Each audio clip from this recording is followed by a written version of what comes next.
Zach Strickland here with Craig Fuller, founder and CEO, Tony Mulvey, Senior Analyst. And, we talked about, Craig and I, we talked about doing this. It's obviously a very hot topic. Politics can be a little triggering. We're going to try our best not to be so triggering to the environment. We are not here to sway you. We're simply here to present thoughts and ideas about the potential outcomes of the election, its influence on freight markets, its influence on the economy, and so forth. So please keep that in mind, have an open mind, and I believe we've got a pretty spicy set of topics to discuss here, as I will be the one asking the questions to both Craig and Tony. I will, of course, interject at times with thoughts of my own if I feel something needs addressing. So without further ado, Craig, Tony, you ready to be here, Zach? You ready to get this going? State of Freightonomics blend over. This is the most exciting blend show since the Jetsons meet the Flintstones. So we're real excited about that. This is going to be fun. We talked about it yesterday ahead of Freightonomics doing this, and to see it come to life, 23 hours later is pretty special. Well, let's get it going. Yeah, a lot to talk about in terms of where the election's likely to head. Keep in mind, we're filming this on Friday. Right. We're broadcasting it, so we're a couple days out from the election. Tuesdays, obviously, we've had some early voting, but the numbers are still a very contested race. In fact, it looks like it's starting to narrow. The spread that looked apparent a couple days ago is starting to look like it's narrowing, just based on some of the early. So let's start off with a little soft toss here. Why is the election outcome potentially important and impactful to the economy? Well, if you think about the freight economy, it's so big. It is so massive, and it's so tied in. 40% of the global economy, certainly the U.S., about 32% of the U.S. economy, is tied to logistics-dependent industries. And think about what that means. It means that these businesses simply cannot exist without logistics. And so policy has an enormous amount of impact on freight. And so things like labor policy, which has been a huge topic of conversation for our industry, whether we're talking about the port strike that was short-lived and could potentially happen in January, is one thing. So how does an administration deal with labor issues? We saw it with UPS. We've seen it with the railroads. These conversations are really important. So that's just one of the many things. You get into tax policy, drives goods and manufacturing demand, goods consumption and demand. Those things are actually really important. Tax policy is one of the biggest drivers. Tariffs are obviously really important. And the reason that the presidential election itself is so important is that the U.S. government is the largest single employer in the United States, if not certainly top 3 in the world, depends on how you classify Chinese economy and Chinese employment, but it's certainly it is the most important entity in terms of the global economy. And so the policies it sets in terms of laws, regulations, taxes, and spending drive so much of our economy. And this is a government that will impact goods consumption demand for not just U.S. consumers, but global consumers. So a lot is at stake. Everyone says this is the most important election, but I think every election will continue to be more important simply because if you go back, say, 20 years ago, the Democrats and Republicans were far more in the center. It was hard to tell the difference between a Republican and Democrat 20 years ago. There's some slight differences, mostly around sort of demographics and constituents. Today, the world has gotten much further apart in terms of differences in policies and how they are sort of thinking of things. That will have an enormous impact.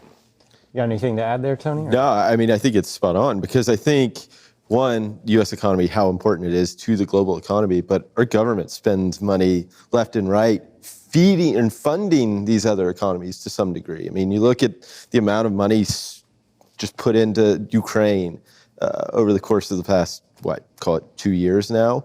It's an enormous amount that funds things But that's a tiny number. It is in terms of overall it's a number spending. that triggers a lot of people. Yes.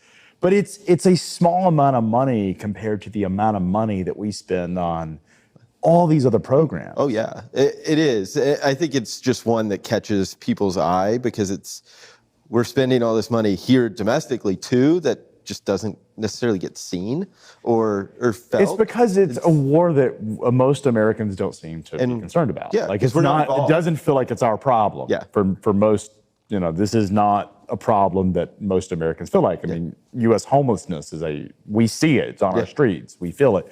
That's why it's such a big topic for Americans. But relative to the total budgets, it's not a huge number. Well, geopolitical handling and management is obviously a big portion of policy, especially with the president. But I think one of the most important policies, and especially for our audience, that we have to address and tackle here is the influence of tariffs. Donald Trump has come out and basically stated he supports a 20% tariff on all items, a very blanket policy. Kamala Harris has come out and said, I would take a more targeted approach with that. Craig, what? You missed the most important part of that story, which is 60% tariffs on China. Right. Like he's not only talked about, the number has been bounced between 10 and 20%. Some reports have said 20, some others have said 10, but he has actually said 60% tariffs on Chinese goods, which is a very, very substantial impact to Chinese imports. That's a foundational element to his sort of theory or view of the world, is that these foreign governments and foreign economies and foreign businesses are ripping off American businesses and ripping off the American economy. That is foundation to his entire sort of thesis of his platform. But he's also said that he would blanket just about everything. He has made that statement. Yes. And so that has been something that you have to, if you're running a supply chain, you have to consider as a risk. And why so? Why is that? Well, it's a risk and an opportunity. So I think it's both sides. I think the risk side of it is if you have, let's take China, because clearly his public orientation, both politically and I think through some of his past action. Like the nice thing we have about Donald Trump, and you could argue we have this with Harris too, is that we have data. Like these are not two unknown people. Perhaps we don't know as much about Harris's policies as we would like, because she has not been president. She has been vice president and has not been very public about some of her positions. She's only been doing this for 2 months in terms of running for office. So it's hard to really know all of her policies, but we can look at the Biden administration and sort of derive what she's planning to doing. But Donald Trump, the nice thing is we have a lot of data. We've seen him in action. He's very public about what he believes. He has no problem with direct communication. In fact, sometimes too much of a problem with direct communication that gets him and a lot of other people in trouble. And so I think the reality is that tariffs have to be a calculus. So let's take this and unpack this for a second. If he does go through with a 60% tariff on China, then you talk about a pretty significant impact on Chinese imports, which means that is a tax essentially on those imports that will significantly impact the flow of cargo from China. Here's the reason I'm not worried about that, is that the China-America trade story and the decoupling of supply chains has been happening since Donald Trump's first term in office, 2017-18. Now, it's not overnight, but we've had 6-7 years, and it just got worse during COVID because of China's own actions to essentially decouple. And so there's a playbook for this. There was a threat Donald Trump made, or was reportedly made. He threatened to cut off trade with China at one point during his election. And I think a lot of it was just this sort of exaggeration, verbally. But I don't know that he was ever intended on doing that, but he's threatened it. And so when you look at the history of Donald Trump's policies, if you're running a supply chain, but even if you look at the Democratic policy and Biden's policies, or just China's own government policies, you've had to calculate this. And we've seen companies, Samsung has moved their entire production out of China. They don't produce a single item in China. Apple has moved their production to places like India and some US production. So we're starting to see Nike has moved out of China. So we're starting to see companies move out of China. I talked to a major top building manufacturer that used to import a building materials manufacturer that used to import a lot of products from China, and the head of supply chain is a top, so one of the top companies in its space told me he can't use China anymore because he can't depend on it. It wasn't about money or cost or tariffs. It was like, I don't know what I'm getting out of there. And so this has been playing out for many years. And I'm not suggesting we don't import from China. It's still a major trading partner, and I think it will continue to be. But there has been a playbook that supply chain organizations are prepared. So I think the fact that this is very directed to China means that we have the opportunity. The playbook is there. Supply chain professionals are prepared.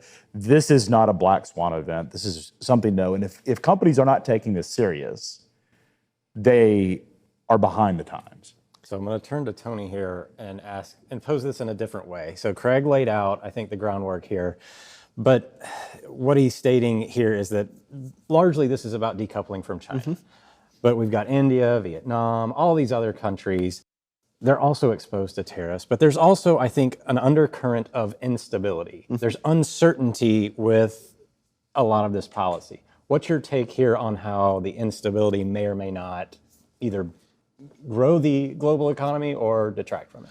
I think, well, one, China's the third largest economy so, I mean, it's obviously important to talk about, but I think when you start talking blankets, how important Mexico is going to become in this idea where you're bringing things back, the decoupling, but relying on Mexico, and then you sit there and hear Trump talk about, a 200% tariff on John Deere goods made in Mexico. It's to me, I think that's a challenge moving forward, is like, if you're trying to decouple from an economy like China and move into and kind of bring back supply chains here domestically, and then you threaten these on where the supply chain gets shorter already by nature, and you kind of de-risk to some degree, I think you run the risk of, well, now you really run into manufacturing here in the U.S., building that out. It's not a short-term game. It takes, a few years, multiple years to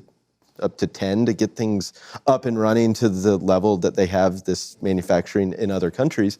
I think that's a risk. I think that you're going to, in essence, piss off trading partners that we're trying to build up here with his own former policy with the USMCA, right? The U.S. UMSCA, yeah, which is the worst name in the history of public policies. Yeah, but trade policy. Yeah. It's the worst name of all. Yeah, terrible. But to me, it's like you put this policy in effect the last time you were in office. Now you want to effectively. Well, but he said in the original agreement he had the right to renegotiate it. Like, there was a very clear, because what happened with NAFTA was passed in the 90s. There were a number of parts of the NAFTA Act that the United States refused to participate in. Mexico trucks, they were supposed to be, as part of the original NAFTA policy, tariff was, or trade policy was, the allowance of Mexican truck drivers and trucking companies to operate cross-border into the United States. And that never happened. The U.S. basically said, we're not playing ball. And I think one of the features of the UMSCA policy is that, NAFTA 2, we'll call it NAFTA 2, it's a lot easier, was that there is the ability to renegotiate that. I think, to your point, there's always the concern that he will unravel that entire trade policy.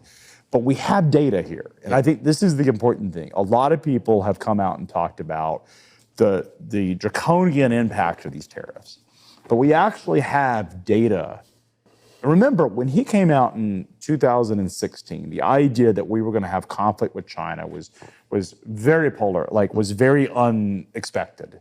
And the fact that we would have tariffs or the threat of tariffs on Chinese imports was very unexpected. We now know that we're 8 years into that. We now know that there is potential for military conflict. It was not an accepted reality that we could be in potential military conflict with China in 2016. Most Americans never considered that thought. And then most Americans never considered the thought that Chinese goods would be subject to tariffs, that the United States would actually put tariffs on Chinese imports. That's all changed. And if you look at what happened during the first Trump administration, we didn't see rapid inflation. Yeah. There were tariffs put on China during the first administration. And this is at a time when the global economy, and particularly Chinese economy, was doing exceptionally well.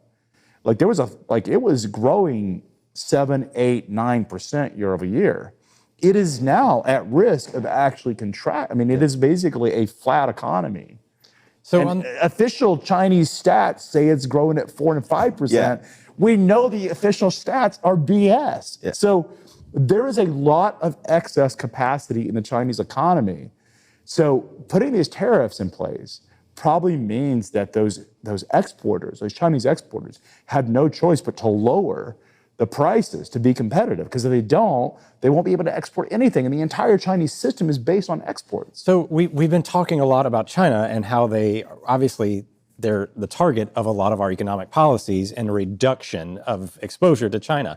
Does this not create a layer of extra aggression, or at least puts out a little bit more aggression into the global political environment, where now conflict and confrontation becomes more normalized? And does that not create itself I would argue it's already there. Okay. I would argue it's already there, but we have been playing patsy. Like, we have been taking it, like, as an Americans, we have been a good steward of the global economy. Like, we have allowed other countries to benefit. I mean, look at the primary beneficiary of global trade. Mm-hmm. It has been China. The rise and ascension of China has been directly related to the fact that the U.S. military and the U.S. Navy has protected global trade lanes, has been a fact that we have allowed the Chinese Central Monetary Authority, and this happened with Japan, to actually manipulate their currencies to dump products to U.S. consumers cheaper.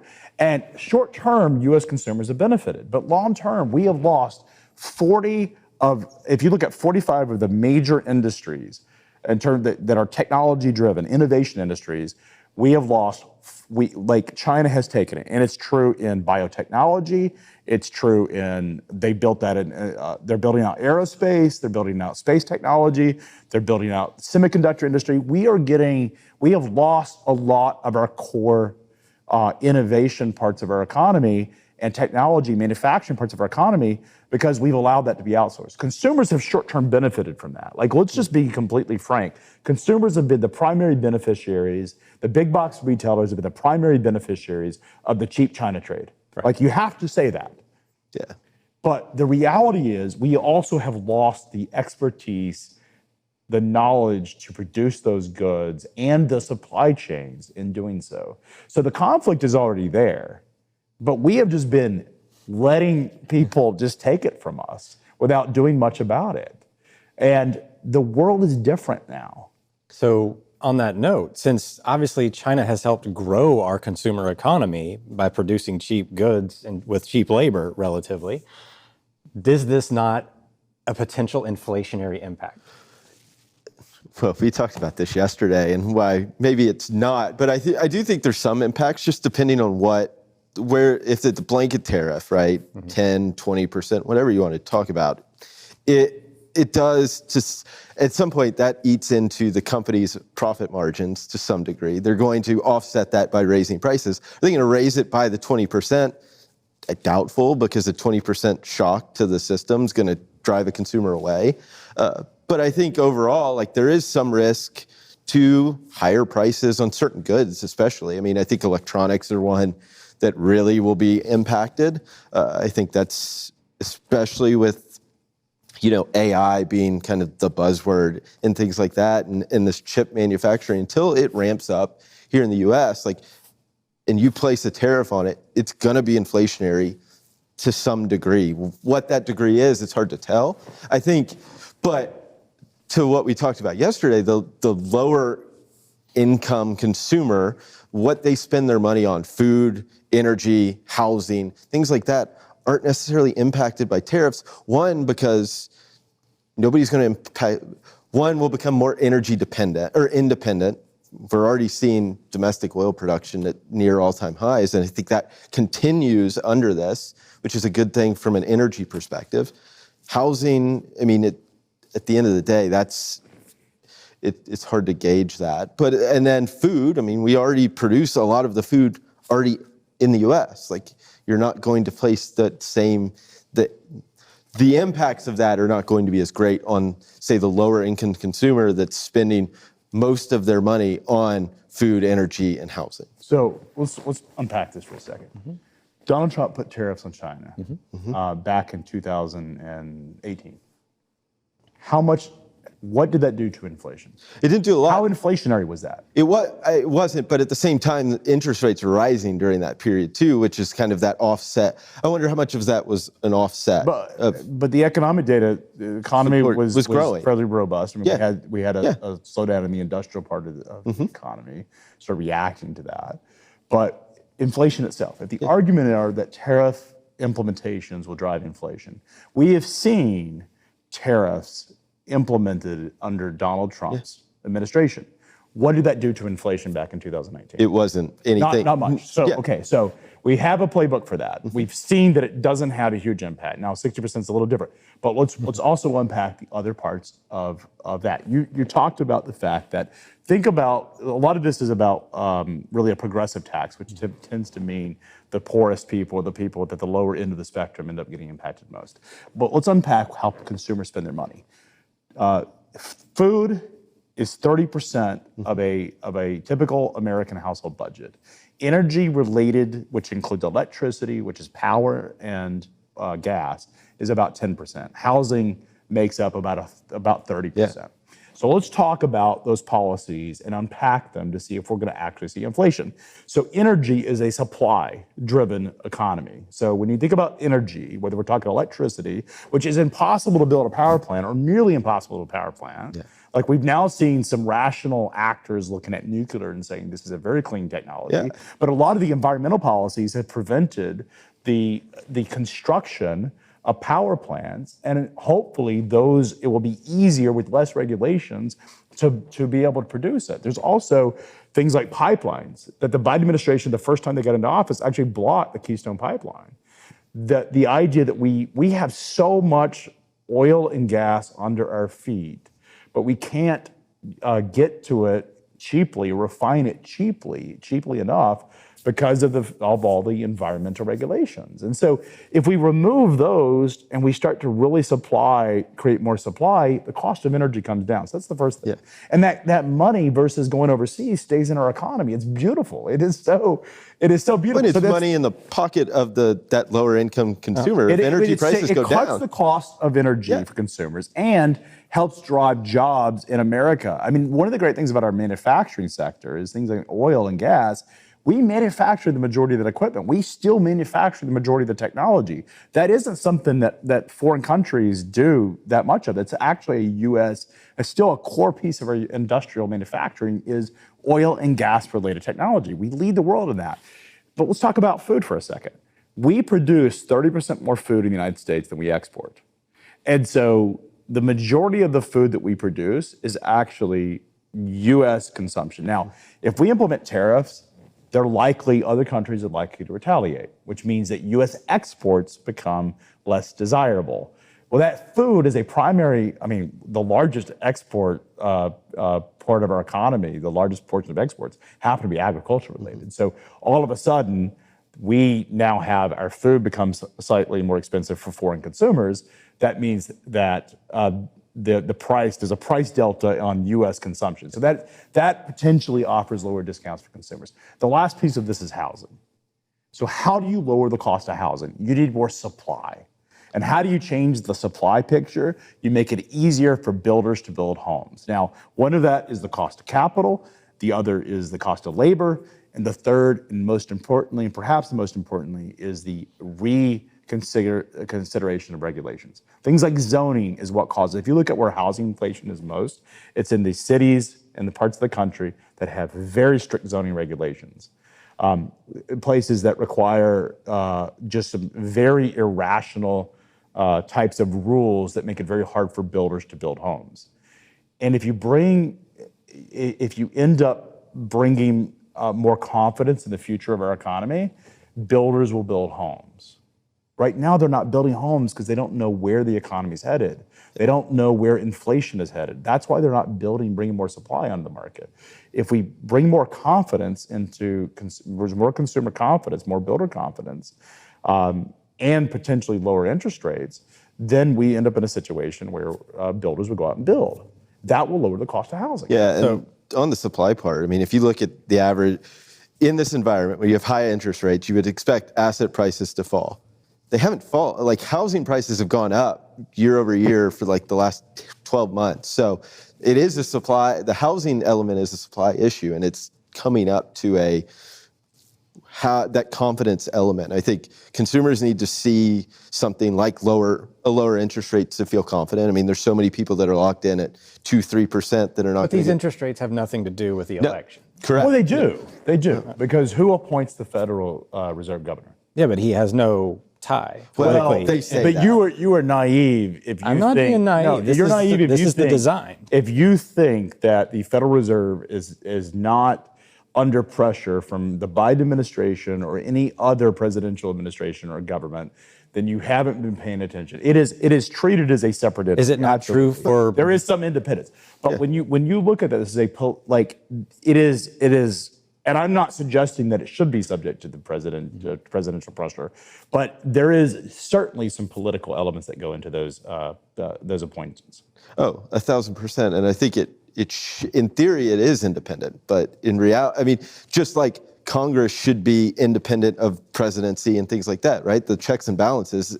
But the doesn't primary have it driver in of reality. inflation, our government fiscal policy is the primary driver of inflation. Yeah. It's the U.S. If you look at the employment number, and you look at the amount of money, a lot of that is government stimulus. Over the last several years. Correct, for the last several years. Yeah, and so that's what's driving a lot of inflation. If you get the federal government out of driving the economy, which is really what the primary driver of the U.S. economy is right now, both in employment and in money, if you eliminate that as a factor and you start to look at smaller government, then you actually start to create a deflationary pressure that is different than an inflationary pressure, which means the Federal Reserve is likely to cut interest rates. Yeah. The problem is that you have fiscal policy and monetary policy fighting one another. Right. Is the Federal Reserve is trying to actually slow the economy down, or at least slow inflation, while our government is creating so much debt to fund GDP growth to keep the economy alive, that it's like we're pulling at both sides of the string. Now, I will push back here a little bit, because the policies in COVID, I think you even said, were beneficial to the economy and necessary to an extent. We might have overinflated things. So let's talk about this for a second. So what was the deficit at the end? Go back 2 years ago. What was the deficit, the GDP deficit, or the government deficit? What was it? It's 1.2 trillion. Okay. What is it today? It's $2 trillion. Right. So we are out of COVID. Yeah. And we were at $1.2 trillion. Our government deficit, our budget deficit was at 1.2 trillion. It's $2 trillion. Right. So that $800 billion was not about COVID. It wasn't an emergency bill. It was because of all these other spending programs that we decided to introduce. The Anti-Inflation Act. The Inflation Reduction Act, which is neither of those things. This is the absurdity of it. Our government is the one driving the inflation. It's all of this fiscal spending that's actually driving inflation. It's fighting the Fed. And the problem is that businesses, builders of homes, don't know where interest rates are headed, or what it's going to cost, or what the economy is going to look like 12 months out. So they're not willing to build homes to the degree that they were before. Consumers are not buying homes because of what you've talked about. Housing starts are above. They can't sell the home. They don't want to sell a home when their interest rate's 2.5%, and buy a house because they get less house out of that. So there's all these factors because of government manipulation in the economy that's causing so many problems. We've been talking about the housing sector, but housing starts are actually above where they were in 2019. Like the trend line is still intact. It just has come down versus the COVID era. You still have something like 2 million homes. There's a demand for 2 million more homes than there is supply, and a lot of this has to do with immigration. You talk about the number of new residents or immigrants that have come into our country, something like 20 million people. they need homes. They're taking either housing from apartment complexes and multifamily. But what's happening is, and we also have a demographic issue is that you have the millennials are now old enough to go buy homes. They can't afford to go buy homes. But why can't they afford to buy homes? Because of price inflation. Like that's what this is all about. Yeah. It's a combination of interest rates and. But would that not be more about wage disparity or this growth of disparity in incomes across the spectrum? Well, wages have grown, but inflation has grown greater. And when you look at the primary components of inflation, it's energy, which we've talked about, more supply, more production. More exploration in energy will actually lower the cost of energy. Food, I can make an argument that food prices should come down because a lot more supply is on the market. But you as a food-producing company aren't going to reduce your prices once you have attained a Why wouldn't I? If the economy because people have to buy food. People have to buy food, but they don't have to buy my food.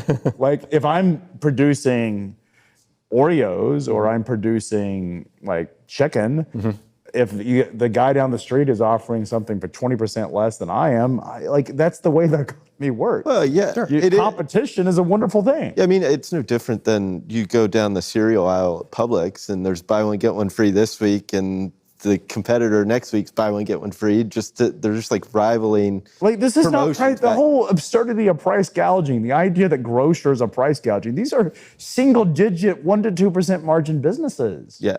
Like they're not price gouging. The food manufacturers, like during COVID, they were constantly, because they couldn't predict the price of where things would end up. They were certainly increasing prices, but we've actually seen recently that a lot of the food manufacturers have started to lower their prices because they've said, hey, we now have a situation where we have the prices of our food has exceeded consumer demand. It's now more expensive, and we've seen a number of companies start to increase the amount of product. The shrinkflation is now an expansionary because they had the cost, the inflationary numbers are in 2.5%. And so it's much more predictable. And they're now looking at how do we gain market share. 2 years ago, it was how do we just deal with cost increases? Now it's how do we gain market share? And so we're starting to see companies reverse that. We're starting to see companies like McDonald's have come out and provided significant, they're starting to think about these promotional programs that 2 years ago they weren't. So we are seeing a reset in the economy. We're back to where we were before. The bigger risk back in 2019 was deflation. There was a concern about deflation, not inflation. So let's go back to 2019 a little bit in the first Trump presidency. He had the tax cuts and incentivizations there that really stimulated growth in the economy for a period of time until that waned. And 2017. Yes, 2017, 2018. What are your thoughts? It was the greatest freight market in history. We should be excited about this. But then it was followed by one of the worst freight markets in 2019. It was certainly, there was a pretty significant hangover that was short-lived. That recession was difficult for trucking companies. It was a pretty deep freight recession, but we were coming out of it. That freight recession, go ask freight brokers, they didn't even feel it. Like, if you think about that freight recession lasted from April of 2019, and by October, we were moving out of that freight recession. And you can look at that from the tender rejection data. You can see that we were recovering. By mid-November, there was a very sharp increase in freight rejections. And in 2020, if you go back and look at the articles that we wrote then, the carrier executives were incredibly bullish. The reason was that part of the economy operated on a normal cycle. Donald Trump stimulated the economy in 17 and 18. There was a slowdown in 19, but it was so marginal. And I tell you, compared to where we've been, I would live with a small slowdown, where you kind of reset the economy and get rid of some of the less viable actors. I think capitalism is supposed to have some degree of boom and bust. But how much of that is healthy? It is absolutely healthy to have periods of expansion. I guess what I'm talking about is the scales. We have these huge booms and big busts. How much of that is healthy where you have these huge Boom, booms. bust. You had huge booms and busts during COVID when the federal government and I'm removing COVID. I'm talking about the pre-COVID years we where have we never had a seen stable anything. Okay, economic growth let's cycle. talk about big booms and busts. So Okay. where is the big boom and bust that you describe? 2008, 2009, we had probably one of the largest busts Absolutely. because of overinvestment in the housing But that was sector. caused by a housing crisis and a bunch of financial distress that does not exist in the economy anymore. Like what happened in 2008 and 2009 was a lack of government regulation on Lack of regulation. but it was financial regulation. The banks Okay. now have all these substantial tests that they have to go through to ensure that they're safe and sound. When the liquidity dries up in your economy, that is absolutely going to create a much broader crisis. That's not what we're talking about right here. And we're not talking about changing bank regulations specifically to actually lower the types of regulations. What we're talking about is environmental regulations, regulations around construction and building new projects is actually specifically what we're referring to. We talk about regulation. We're not talking about changing bank regulations. So let's talk about the environmental regulation a bit, because you basically have said, let's just open it all up and let's build where we want. Don't put words in my mouth. I have not said open it all up. I like clean air. I love clean air. I like clean water. Okay, to be clear. Yeah. I like having that. But when we talk about decarbonization, take California's laws. Yeah. You can't decarbonize the entire trucking industry overnight. And these are the policymakers that are making rules, like in California, are trying to do that. They're trying to say by 2030 you can't buy. No, wait, I'm not going into the trucking regulation stuff in California. It is all about it, because the Biden administration and the Harris administration, the new Green Deal, which was something that she supported 5 years ago, came out in support of it, was absolutely that. But what about the idea that we want to move off of hydrocarbons? Hydrocarbons drive the global economy. It is the most efficient way to deliver energy. Hydrocarbons are the backbone. And here's the problem. If we move into full electric vehicles, by the way, I own an electric vehicle. My house is off the grid. I have invested in environmentally friendly technology. I don't have a problem with it. But here's the reality. China is going to wipe us clean if we move to full electric vehicles. They don't actually have big fossil fuel reserves. They consume more energy than they produce. The West, Europe and the United States lead the world in internal combustion engines. The reality is that if we go full electric vehicles, we will lose to China, because they have something like 300 OEMs that produce electric vehicles. And what has happened is the Biden administration woke up to this reality, because they were like, we're losing market share, which is why they put tariffs on China to begin with. So if we are willing to give up our lead as a global economy, and auto manufacturing is incredibly important, but if we give that up, we will lose to China. We have to protect the industries of which we lead. And we can continue to develop technologies that make fossil fuels cleaner and hydrocarbons cleaner. Natural gas is a fantastic example of that.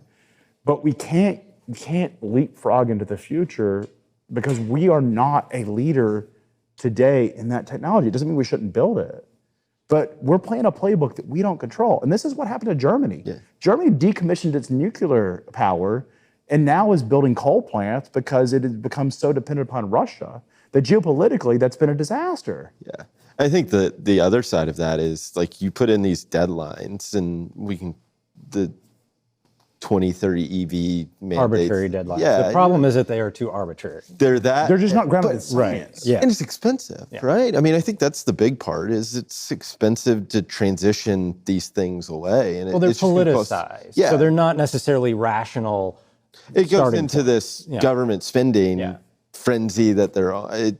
The government's going to have to spend the money to do this, because it's just going to cost too much for, one, the individual consumer to go out and do this on a wide scale, right? Because I would say the cost of electricity is cheaper, but the availability to do things like charge an EV is much more difficult than it is the infrastructure that's built out to fuel an internal combustion engine. I think that's one element that's quite expensive that gets lost some. And when the government has had the money and the political support to go build things like charging stations, they built 8 of them, right? Yeah. They built 8 charging stations. Yeah, it's Billions of dollars have been spent to allocate for a national charging grid. Tesla, probably in the last month, has built dozens of them. Like, you look at it, Tesla as a private company has built that technology out. The government can't do it. Just look at the internet, broadband for everybody. I mean, this is the opportunity, and this is because the government is not able to efficiently do these things where the private market is. That's all I'm saying. Would it not be because we're largely talking about how government is just inefficient and poor at execution? It's bloated. And would either candidate fix that? I think if you look at Donald Trump has come out and partnered with Elon Musk. And Elon Musk, whether you like him or not, is obviously the greatest innovator of our time. And he has come out and talked about cutting significant portions of government. Donald Trump did that during his first administration. Is for every law that you passed, you had to remove 2. There was a level of actually creating less regulation on businesses. And that's what businesses want to hear, is that there's less regulation. Something, like what we're talking about is removing regulation, which is an enormous tax on consumers. It's an enormous tax on businesses. If you don't know what the regulatory environment it is, it's hard to make long-term investments because you can't predict it. Like, these are significant issues that really tax our economy. If we're going to win the next decade, we need to bring manufacturing back to the United States, or at least bring those supply chains back to the Americas. We haven't even talked about potential military issues. If you aren't taking Premier Xi, the president, the leader of China, serious about his intentions to reunite with Taiwan, then you're not paying attention. But Trump has already come out and said that he would not retaliate. Okay, but let's think about this. Mm-hmm. If China goes through, if Xi goes through with his plan, he's told their military generals to be ready, to get ready, I think by 2026, to reunite Taiwan. That is a forced action. Taiwan is not going to go willingly. Mm-hmm. This is going to create a protracted war, which exposes our supply chain. So whether we can talk about the tariffs, we can either pay a massive penalty 5 years down the road when that happens, where our supply chains are subject. Whether Donald Trump is willing to commit troops or not does not matter, because if you end up in a war zone between Taiwan and China, where you have our ships, our container ships, even if we allowed for free trade, which would be stupid if you don't believe U.S. policymakers would not cut off a trade with China, then you haven't been paying attention to what they did. The fact is that our container ships would be exposed to that. That we have seen the Houthis attack, and if you haven't been paying attention to what's been happening in the Middle East, and you don't think that Chinese military planners aren't thinking about the same types of acts on U.S. military and government interest and economic interest, you're not paying attention, because Chinese decision makers don't look at the way we look at our economy. We see a clear difference between government and military and corporations, except when you get in the military-industrial complex. Chinese companies, they're so blended. They build stuff for consumer purposes, like international container lines, and they said this is part of their military doctrine. So they're going to deploy those resources against us. So if you're a supply chain decision maker and you're not thinking about this as a risk, then you're not paying attention. And so we're going to face potentially some higher cost of goods, but I would rather our companies prepare to move out of and have less exposure to a potential war zone and a conflict zone, because that's inevitably this is going to end up that way. Yeah, I think at the end of the day, from a cost perspective, the consumer, if it costs slightly more, but they know that good's going to be on the shelf, it's going to be far more valuable than running the risk of something not being on the shelf and it being, 10, 15, 25 cents cheaper, maybe $1 cheaper per good. They'd rather have it on the shelf, I would think. No, well, that's what happened during COVID. Yeah, a lot of the supply chain inflation wasn't the price of shipping. Right. It was the lack of supply. Yeah. That is the risk. It was supply chain driven. Well, Again, we're running out of time here. Thank you to Craig and Tony for your thoughts and insights. Hopefully we weren't too triggering, or maybe we were, and maybe we needed to be on some level. But go out there and vote next Tuesday, and have a good weekend.